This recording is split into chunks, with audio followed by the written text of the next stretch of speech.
It's concise, emotionally charged, and immediately hints at the slow burn, age gap tension, drawing viewers in without giving away the full story. The first time I walked into her dance studio, I remember the air being warm and faintly scented with polished wood and faint perfume, the kind of smell that told you this room had lived through countless rehearsals, laughter, and quiet moments of exhaustion.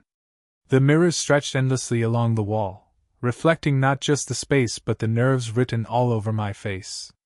I had signed up for the lessons on impulse, thinking it would be nothing more than a way to loosen up, maybe gain some confidence. What I didn't expect was her. She stepped forward with a kind of poise that made the world around her seem to slow down. Her movements were effortless, deliberate, like every step she took already carried music.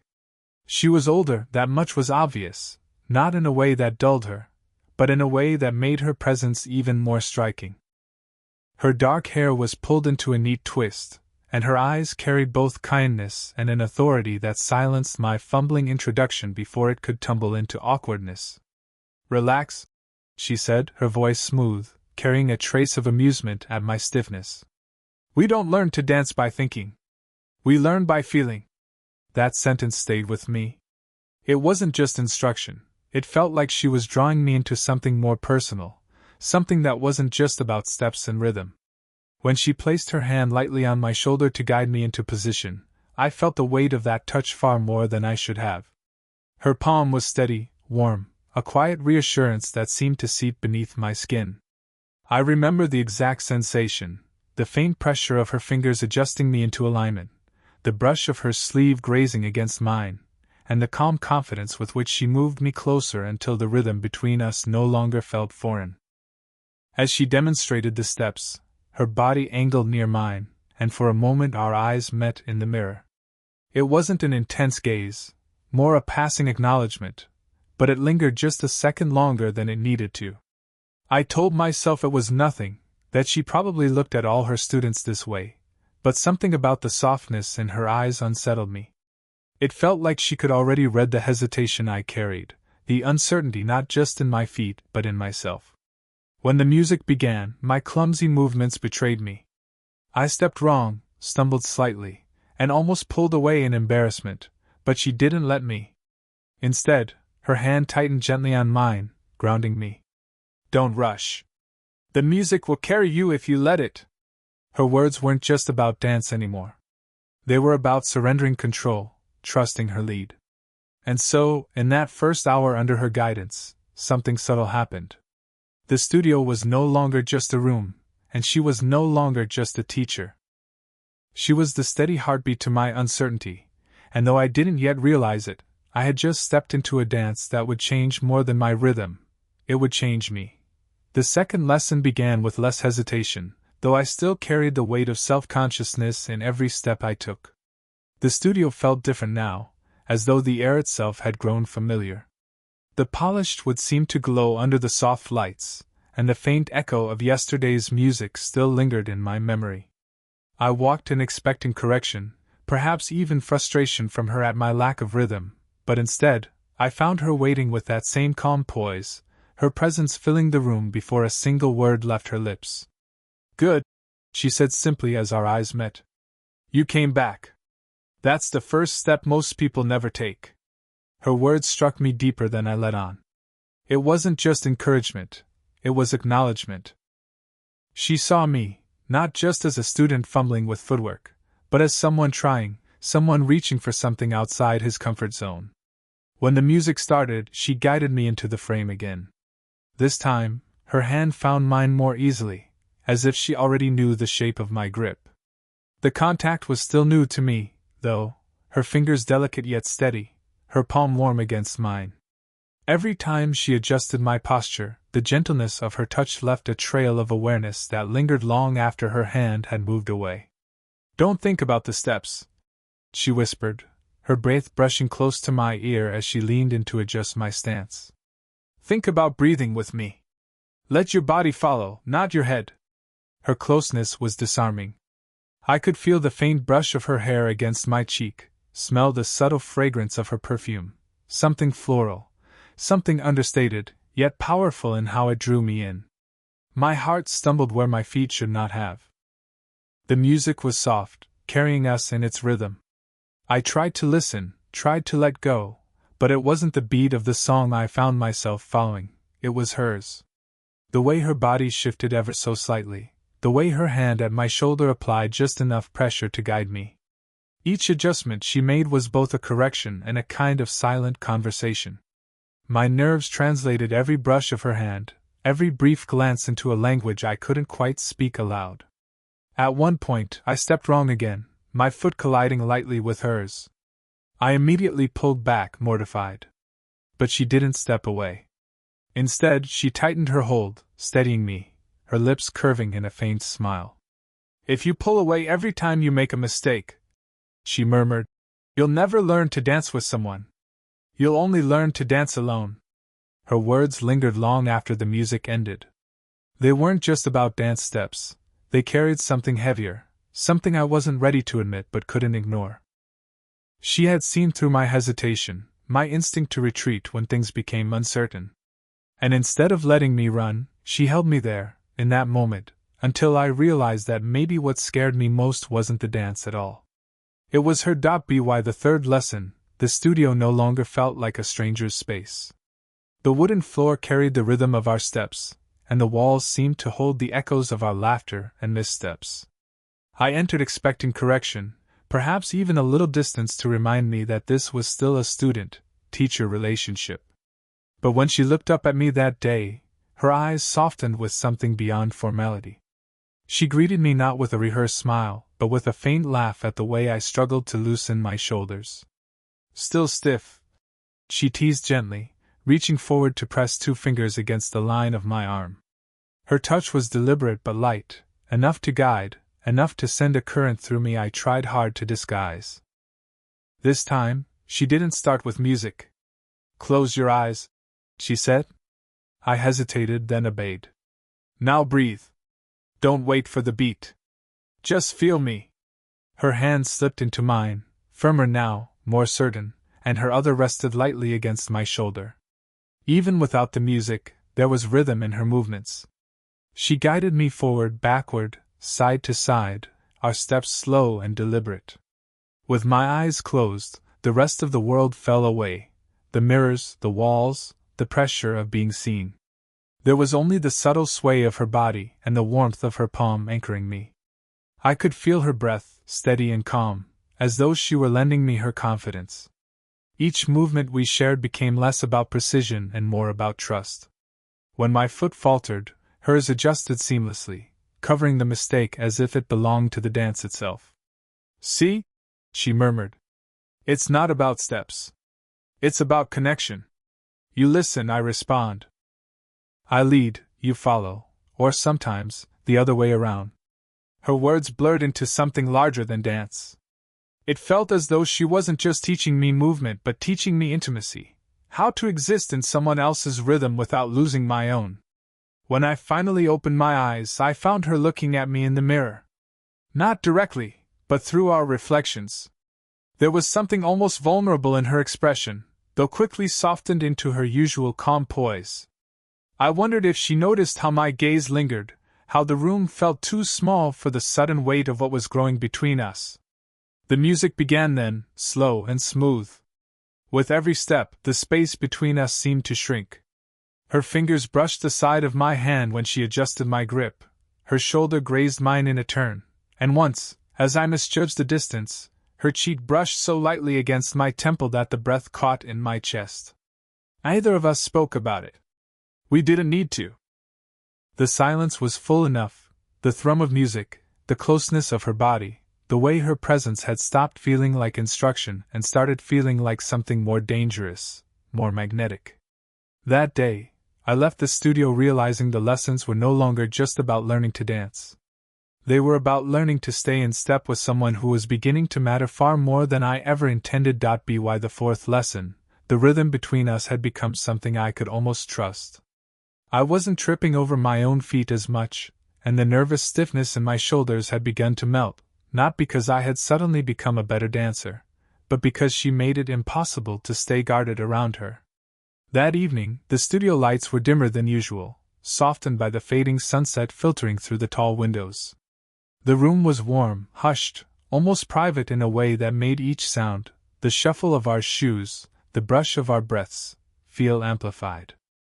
She started the session with a waltz, her hands slipping into mine with a practiced ease that by now felt dangerously natural.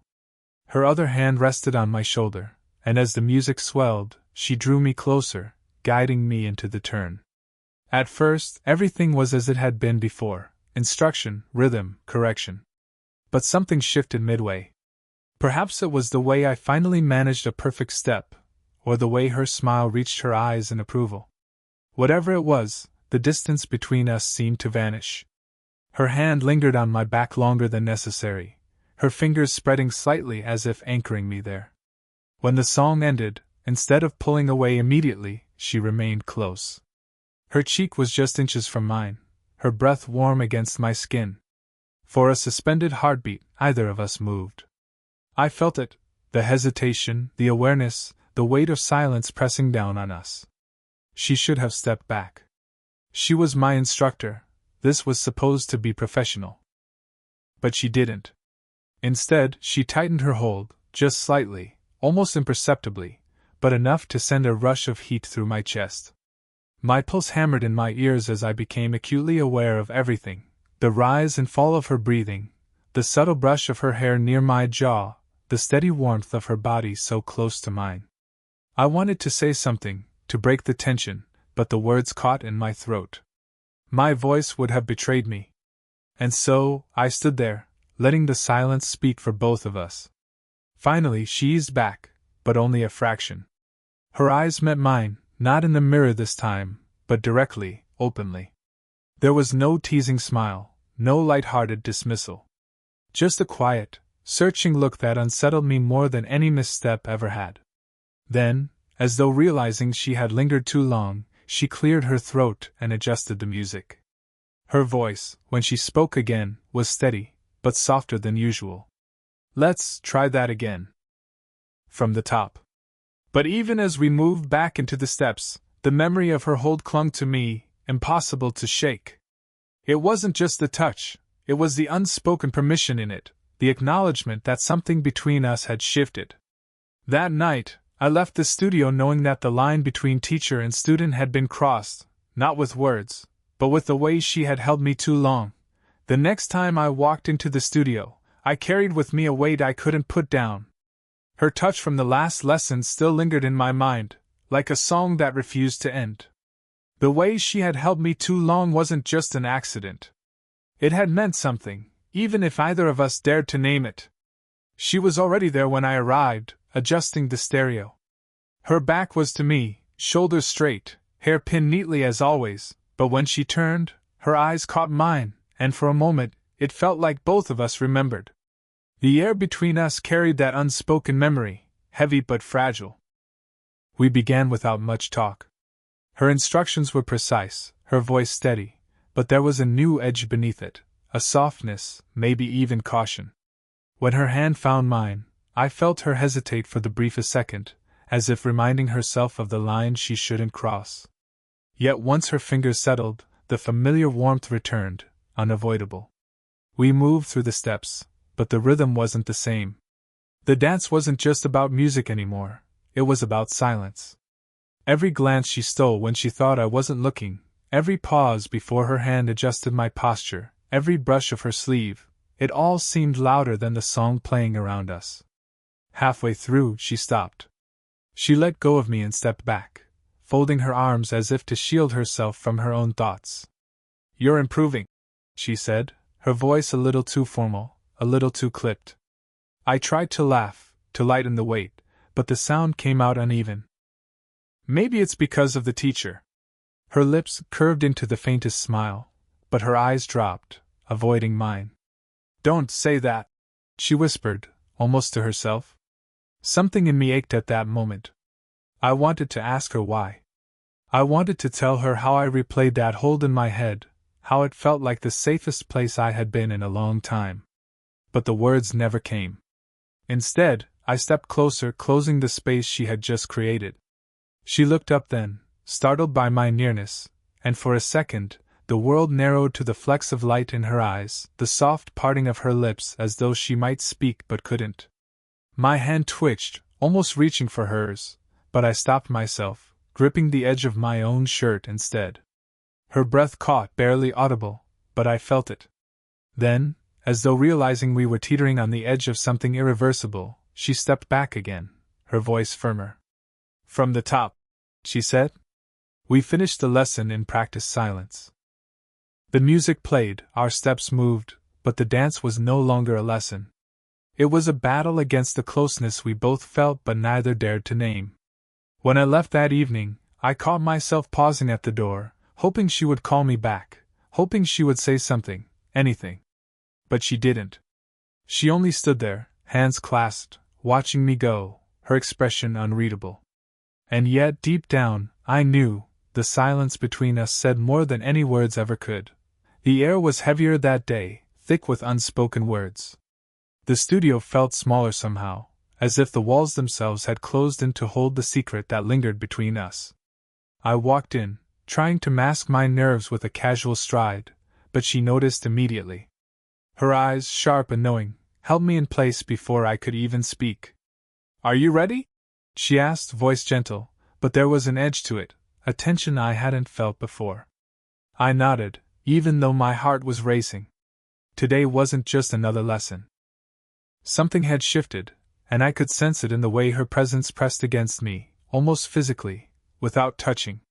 The music started softly, slow and deliberate, and as we moved, our steps synchronized with a precision that felt like instinct rather than instruction. When her hand touched mine, it lingered longer than usual, warm and steady, guiding me through a difficult turn. I could feel her breath on my neck as she leaned slightly closer, and I realized that I didn't want to move away this time. The studio seemed to fade around us. The mirrors, the polished floor, even the music itself became background to the closeness that hummed between us. Her voice broke the silence. "I need to say something," she murmured, hesitant. My chest tightened at the sound, as if waiting for her words was a physical strain. I stopped mid-step, my gaze locking with hers. "What is it?" I asked softly, careful not to break the fragile tension. She took a breath, her fingers brushing lightly against mine, a touch so fleeting it was almost imagined, yet it carried a weight that knocked the air out of me. "This," she said, gesturing between us. "What this is, it's not supposed to happen. You're young and she faltered, as though the words themselves were dangerous. I felt my pulse surge, but I stayed silent, letting her speak, letting the moment stretch. The truth in her eyes mirrored the emotions I'd tried to hide, the attraction, the hesitation, the vulnerability. "I've tried to keep it professional," she continued, her voice breaking slightly. "But every time I see you, every time we move together She trailed off, biting her lip, as if afraid to finish. I stepped closer, careful, tentative, closing the gap that had existed for weeks. "I know," I said quietly. "I feel it too. I've been trying not to, but I can't." Her eyes widened, and for a heartbeat, the air between us felt electric, charged with relief and fear and something entirely unspoken. She let out a small, shaky laugh, brushing her hair back from her face with trembling fingers. "I never expected this," she whispered. Neither did I. I admitted, my hand hovering near hers, almost touching, almost closing the space entirely.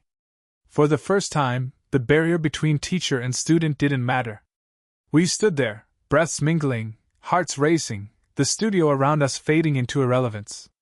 In that moment, everything became clear. What had been simmering beneath the surface for weeks, restrained by rules and propriety, finally had a name. And though either of us acted rashly, the confession alone changed everything. The following week, I walked into the studio with a quiet anticipation I had never felt before. Everything had changed after that confession, the subtle admission of feelings, the acknowledgement of the tension that had been building for weeks. The studio no longer felt like just a place for dance. It had become a space where our connection could finally breathe. She was there, as always, adjusting the music system, her movements fluid and graceful. When she looked up and saw me, Her eyes softened in a way that made the air between us feel lighter, less dangerous, and yet profoundly intimate. She smiled, a warm, real smile that reached the corners of her eyes, and I felt a small, fluttering relief in my chest. "Ready?" she asked, her voice carrying a gentle tease, but there was an underlying warmth I hadn't noticed before. I nodded, stepping forward. This time, I didn't hesitate. As our hands met, it wasn't instructional or cautious. It was deliberate, mutual, and natural. Her touch was warm and grounding, and when she guided me into position, the brief brush of her fingers against mine sent a comforting pulse through me rather than the anxious thrill it had once sparked. The music began, a slow, familiar waltz, and for the first time, we moved not as teacher and student, but as partners in perfect rhythm. Every turn, every step, every gentle sway of our bodies felt synchronized in a way that transcended instruction. She laughed softly when I stumbled slightly, and I realized I no longer feared mistakes. I trusted her to guide me, and more importantly, I trusted the space between us. There was a moment when our eyes met across the mirrored room, and the reflection of our closeness seemed to mirror the unspoken understanding that had grown between us. Her fingers brushed my hand to adjust a step, and I caught the faintest shiver in her touch. It was subtle, almost imperceptible, but it spoke volumes. We had crossed the line, yet it felt right. After the music faded, she didn't step away immediately. Instead, she rested her hand lightly on my shoulder, her thumb brushing the fabric of my shirt. "You've found your rhythm," she said softly, her voice carrying both pride and something unspoken, something tender. "I think we have," I replied, careful to match her softness. We lingered in the studio, speaking quietly now, laughter mixing with shy admissions, our words carrying the weight of honesty and vulnerability. The age gap, the teacher-student dynamic, all the external expectations and doubts, mattered less here. What mattered was the trust, the understanding, the warmth of our connection. Finally, as I left, she walked me to the door. Her hand lingered near mine, almost touching, and when I looked at her, she smiled with that same quiet confidence that had drawn me in from the start. Outside, the evening air was cool, but I felt a warmth that had nothing to do with temperature. I realized that the lessons we had shared were never just about dance. They had been about learning to move together through hesitation, fear, and longing. About discovering trust, intimacy, and a closeness that was patient, respectful, and profound. And in that moment I knew we had found something rare, a connection that wasn't rushed, wasn't forced, and yet was undeniable. Our rhythm, finally, was ours alone.